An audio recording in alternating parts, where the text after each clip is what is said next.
একদিন হজরত ইব্রাহিম আলাইহিসসালাম আল্লাহর হুকুমে তার স্ত্রী হাজেরা আলাইহা এবং তাদের কোলের ছোট্ট শিশু ইসমাইল আলাইহিসসালামকে রেখে গেলেন এক তপ্ত মরুভূমিতে, যেখানে কোনো মানুষ নেই, পানিরও কোনো নামগন্ধ নেই। তাদের সাথে ছিল শুধু এক মশক পানি আর সামান্য খেজুর, কিন্তু অল্পদিনেই সেই খাবার আর পানি ফুরিয়ে গেল।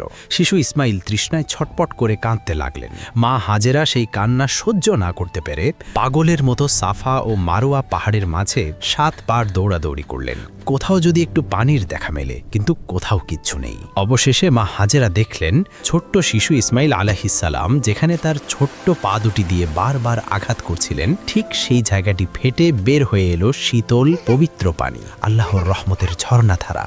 তিনি আনন্দে আত্মহারা হয়ে বললেন, জমজম, মানে থাম, অর্থাৎ পানি যেন বয়ে না যায়। তাই তিনি চারপাশ থেকে মাটি দিয়ে আটকে দিলেন। সেই থেকেই শুরু হলো জমজম কূপের বিস্ময়কর ইতিহাস।